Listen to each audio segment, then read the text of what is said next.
So TIE, the Indus Entrepreneurs Chennai, is a global platform that fosters entrepreneurship. TIE has over several chapters across different cities and countries. TIE Chennai is one such chapter.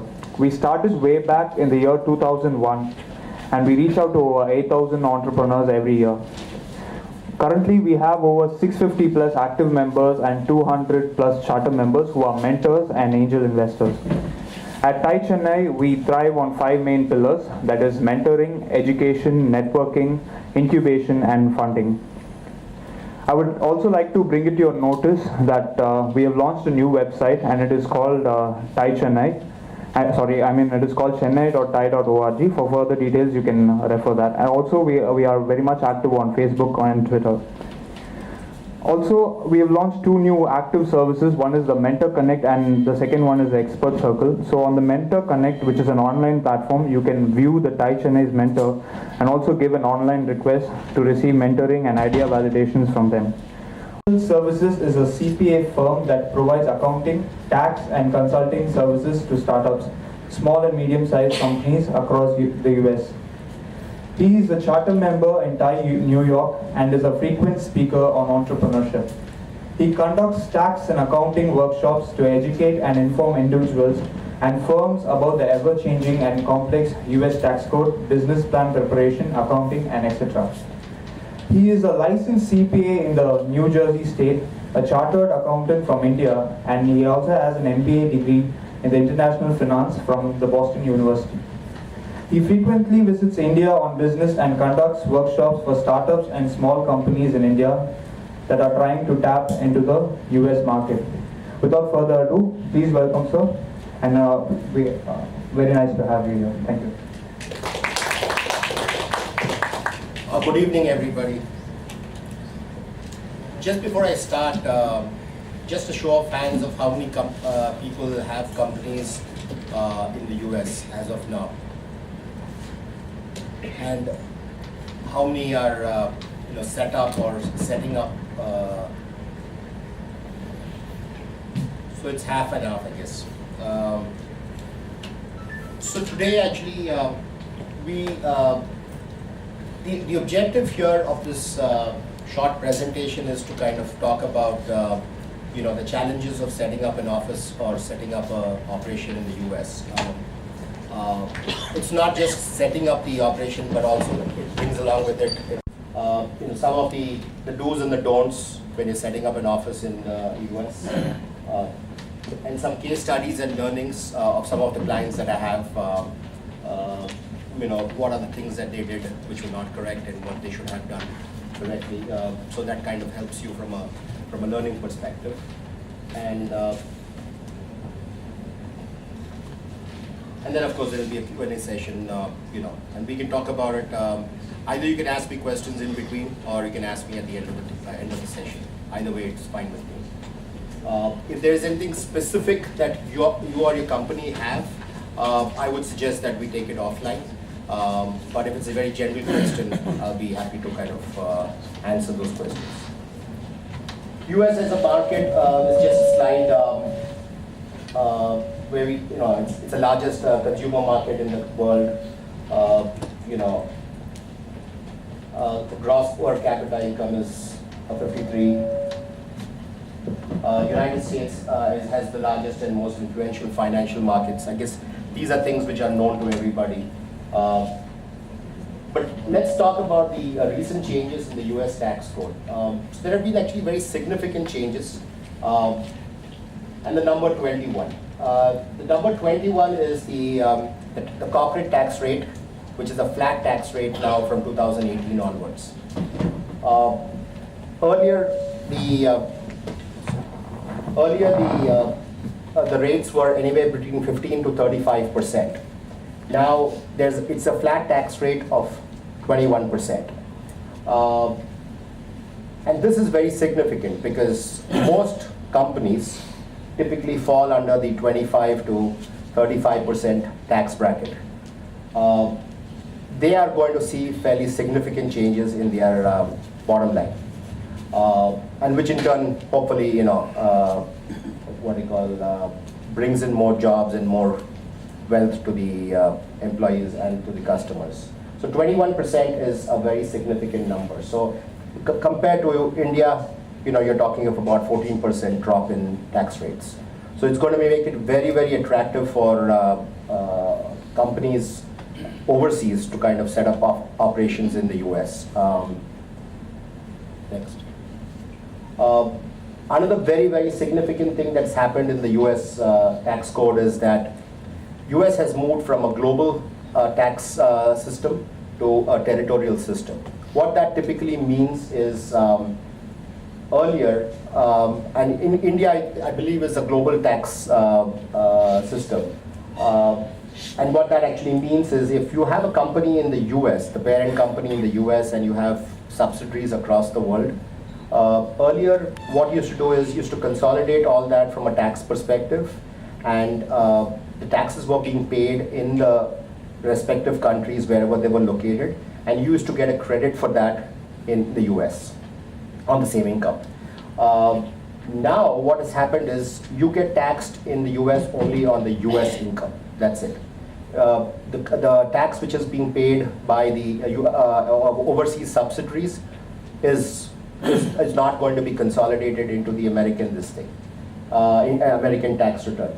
So this makes it very what they call simplified way of the tax code has been simplified tremendously, and most of the European countries or the Western countries have moved to the territorial system of taxing their companies.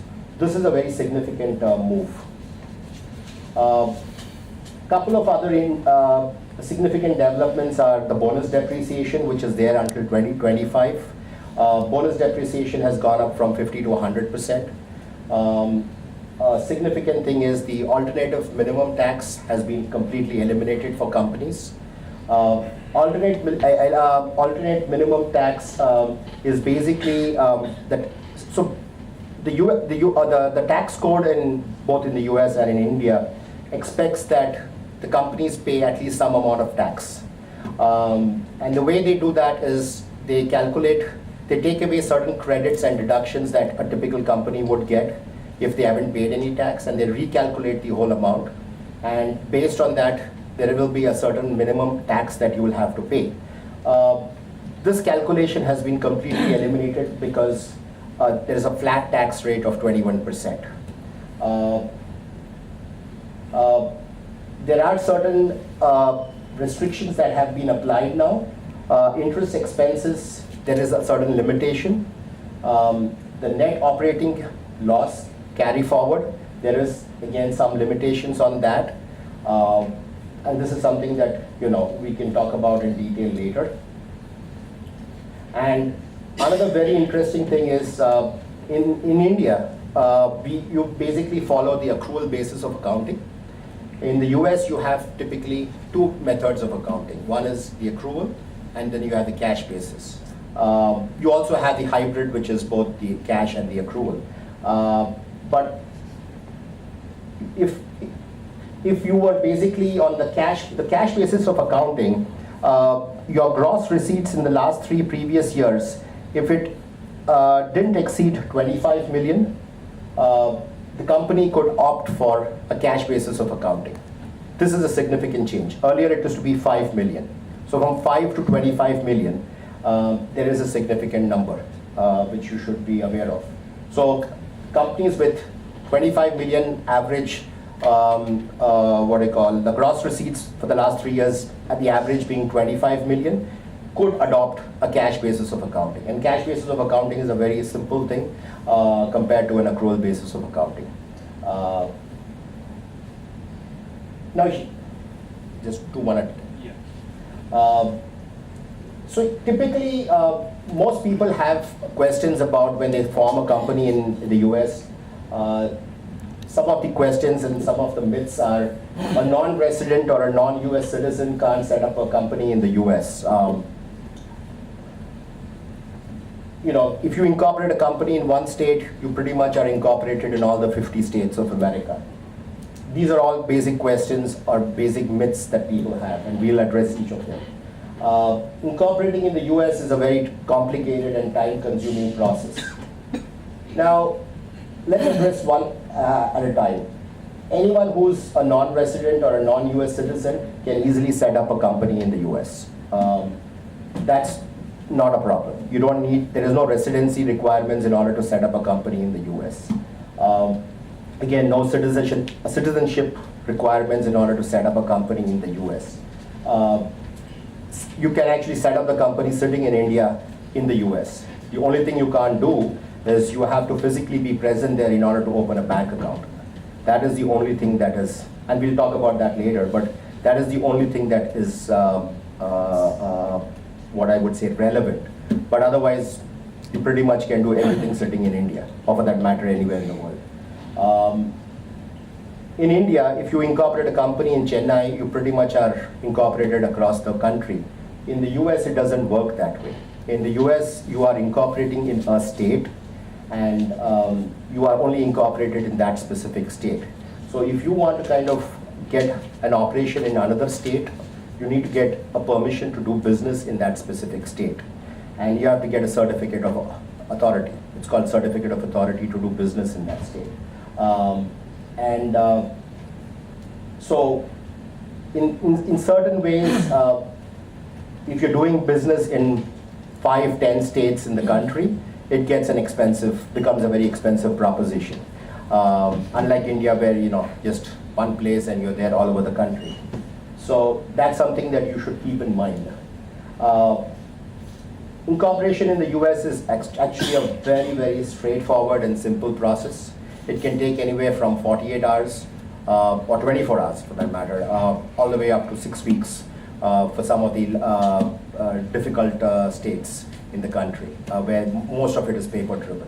But I would say 90% of them should be there in between 48 hours to about 5 days.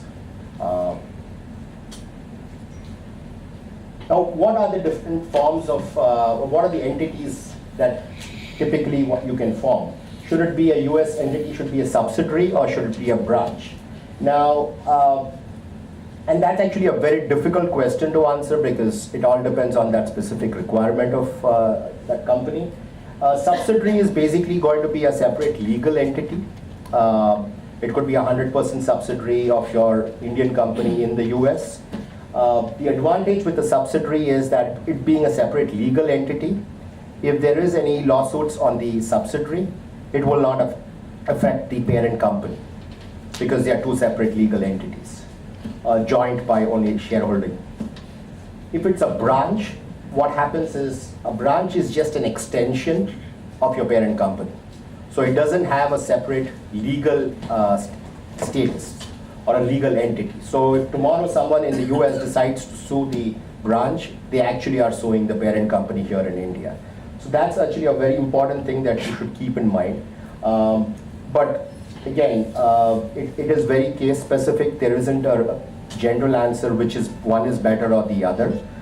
It all depends on your specific situation. But that's something you should be aware of. Then this is actually related to the legal issues between a subsidiary and a branch. And again, there are certain tax-related issues which come up in a branch versus in a subsidiary. That's the other thing which we should be aware of.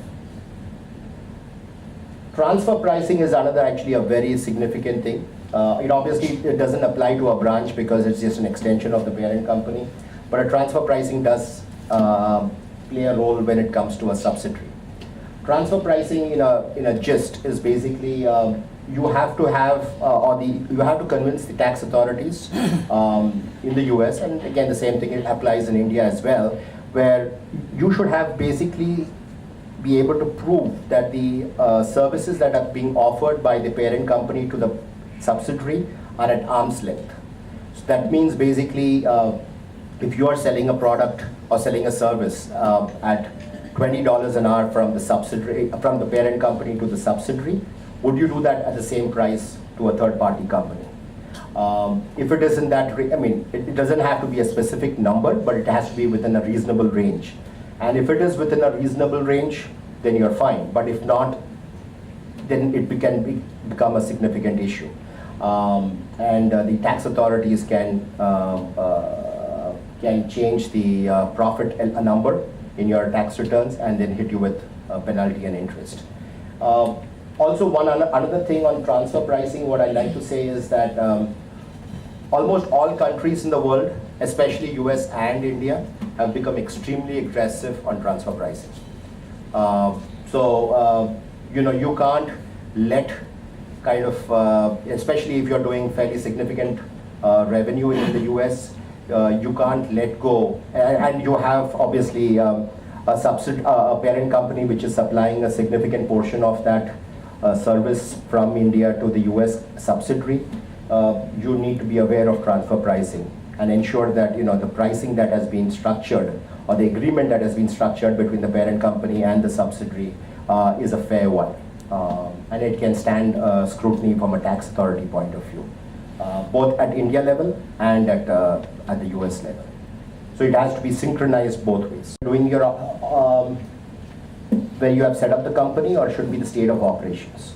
So if you're coming into the US, I would suggest that you be in the state where you're actually going to do your operations. Don't set up a Delaware corp and start doing business in New Jersey or California. Doesn't make sense. You might as well register in the state where you're doing your operations. If you have no other place of doing business, then setting it up in Delaware makes sense. But otherwise, just doing it in Delaware for the sake of everybody telling you that it should be done in Delaware, and then actually ending up doing all your having your corporate office and everything in California doesn't make sense. Sorry, quick question. So now with the uniform tax rate, does it even make sense to set up in Delaware anymore?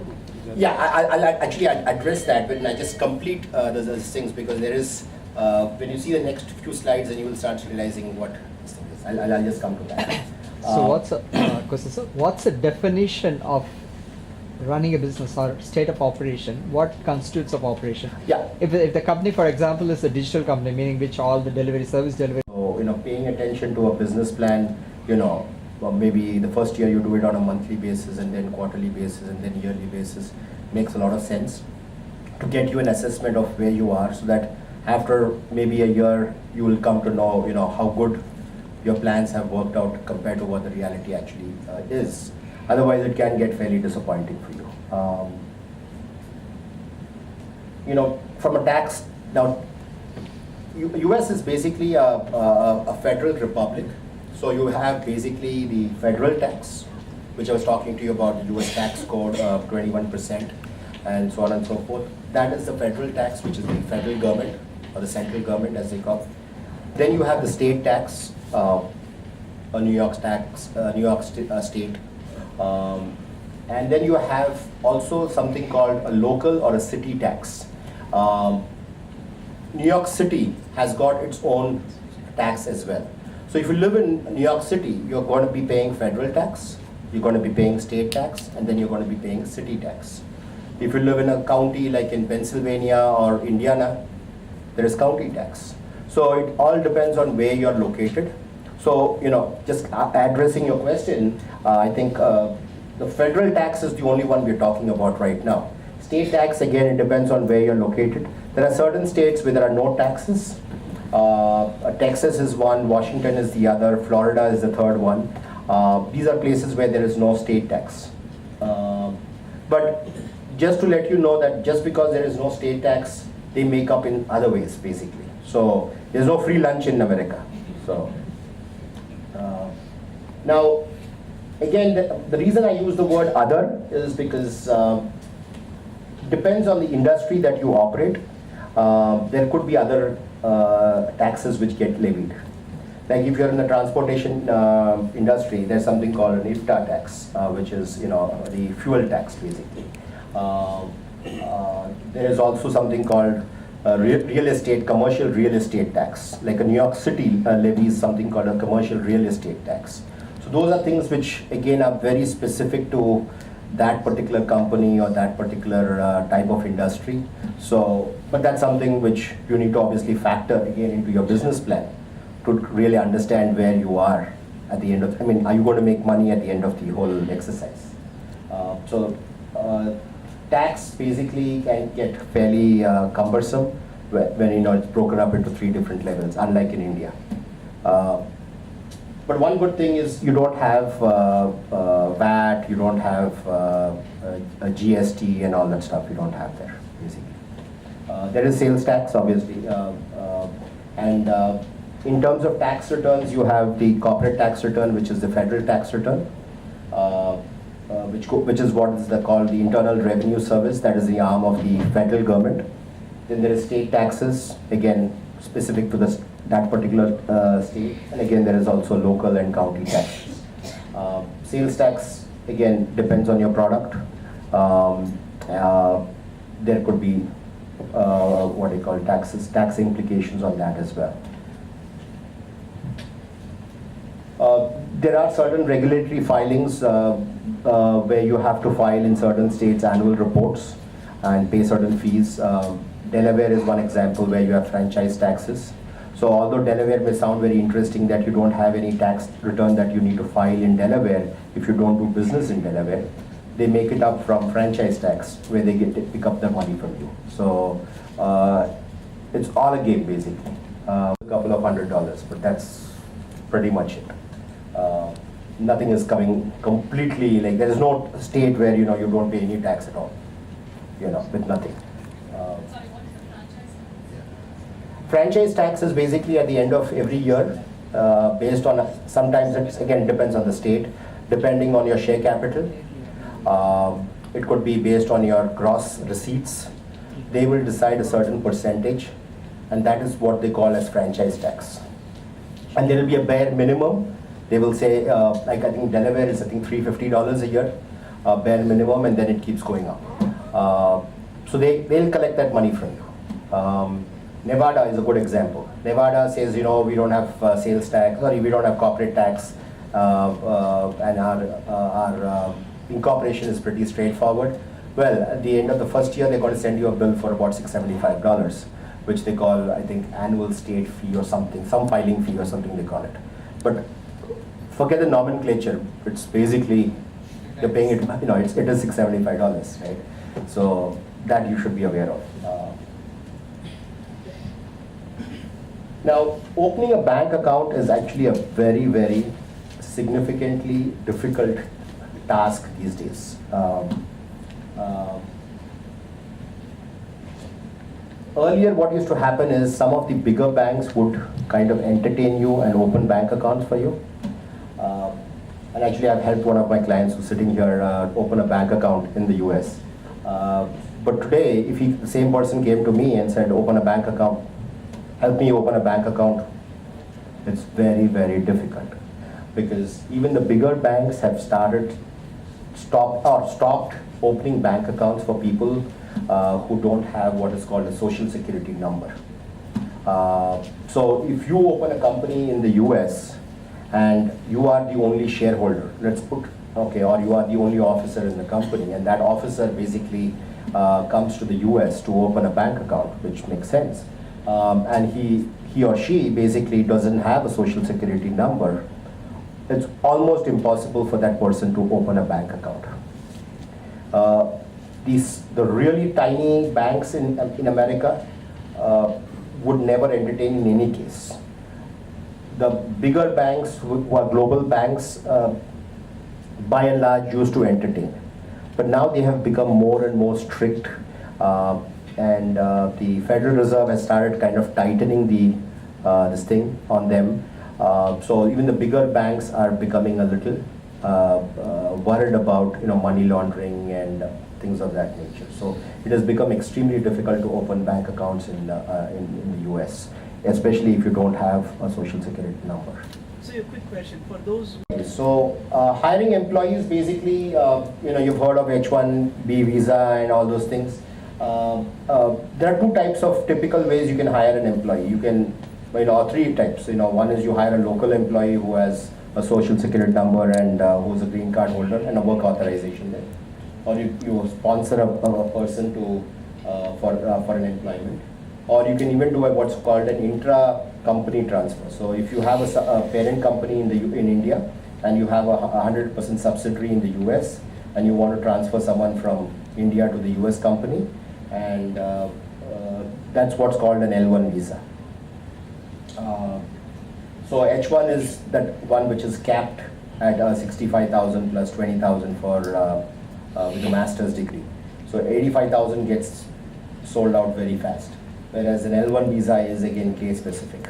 It's between, your company applies for you and then you basically transfer that employee. So that's something that you should be aware of. Obtaining insurance policies is always advisable in the US because things can get pretty dicey when you get into a litigation with a client. Again, insurance is expensive in the US. You have typical insurance policies that most clients take is a general liability policy, a directors and officers policy, errors and omissions policy, and a product liability policy. These are the typical broad things that they take. Product liability, of course, comes in only when there is a product that you're trying to sell. And in addition to this, there are certain insurance policies that you need to take along with if you have an employee. One is called a workman's compensation insurance, which is mandatory in most states. You also have optional insurance policies like medical insurance policy, which you can potentially offer your employees as fringe benefits. That's something that you should be kind of aware of. Immigration, again, I was just kind of relating it to the hiring of employees, which I just explained to you. You talked about L1, but there's a requirement to have spent minimum 2 years, right, in the bear. Yes, So yes. you can't just. No, you can't just hire someone and send them out to, you have, he has to be an employee and he should have your Form 16 and all those documents to prove. And he should have some exceptional skills, that's why you're transferring him, which is not available in the US. So as a startup, that means you have to have at least 3 years of operation before you transfer it. A startup that started about a week back cannot transfer. No, you cannot transfer him. You cannot. And even if you have an operation for 1 year here, it should have some reason why it's in existence in the first place. Not just to transfer people there,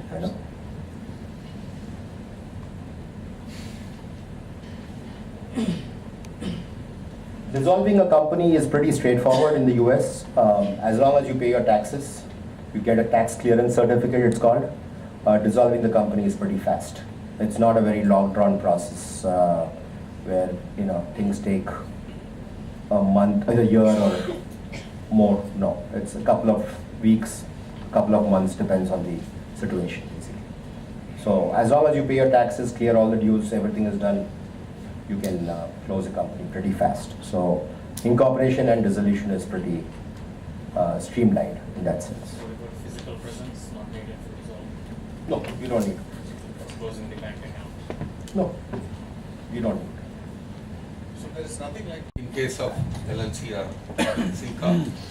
So basically the way it works for an LLC, being a pass-through entity, the money comes into the members of the LLC. Now the LLC members, if they are based abroad,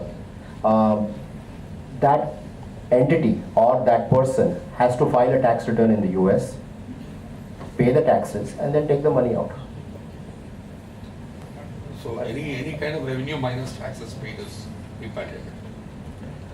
Well,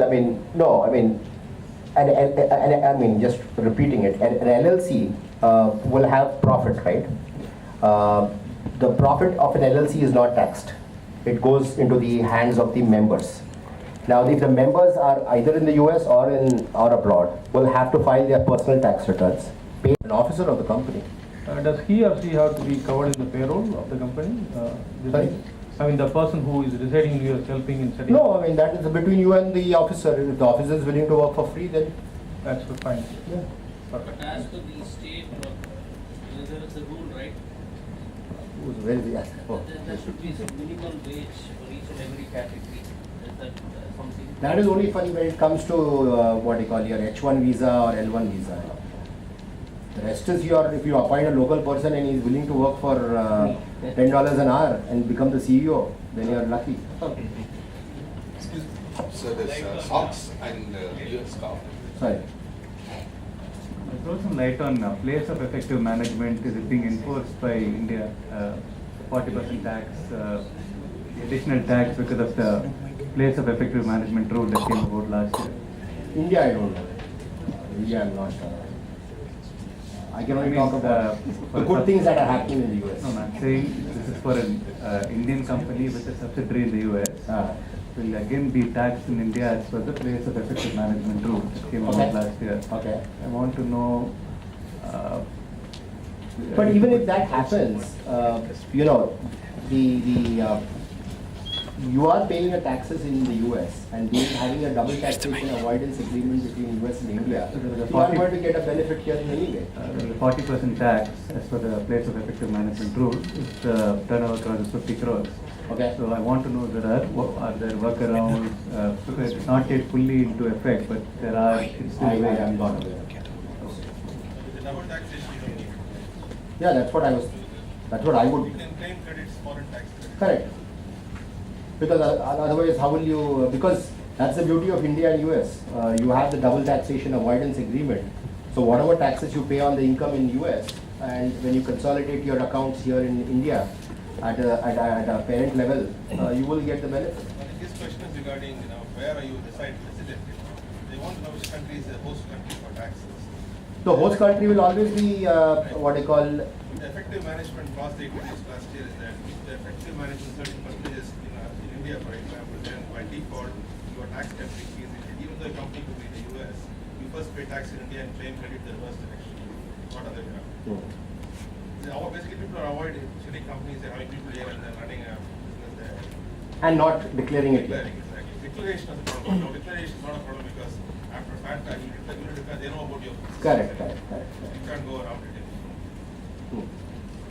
Interesting. Sir, I asked you this, SOX and US GAAP, all this come much later, right? When you become like a public. Only if you become a public limited company. Correct. Till then, yeah, startup. You don't need audits, and the other thing which I forgot to mention is that you don't need to do audits. Okay. There's no tax audit. There is no statutory audit. I mean, it's there. I mean, there's no tax audit at all. But statutory audit is up to you. It's optional. Don't waste money. My opinion, if you don't need to do it. There is a statutory audit for any of the companies incorporated. Correct. No tax audit. Whether it is INC or. Doesn't matter. There's no tax audit. Quick question on transfer pricing. So we have a company here, and we have started a company in the US. I can't hear you. Can you hear me now? Yeah. Okay, so it's on transfer pricing. So we have a set of directors in India, and we have opened a company in the US with the same set of directors and an extra person who operates as the officer and all that. He's also a partner. Okay. Is there any, but these are independent companies, we are not opened as subsidiary or branch. Okay. And we are open to working, that US company can work with this company or any other also. Is there any transfer pricing? If there is no relation between the two companies with two completely different ownerships, then it is as good as a completely different entity. Then transfer pricing doesn't come in because there is no cross. No, because in India, if the same director or directors related or that transfer pricing still applies. Okay. No, I will tell not. No. Thank you. To form the corporation as corporation or C corporation, can the Indian company form the company rather than a living person? No, because a company is an inanimate object, right? So, but someone has to form that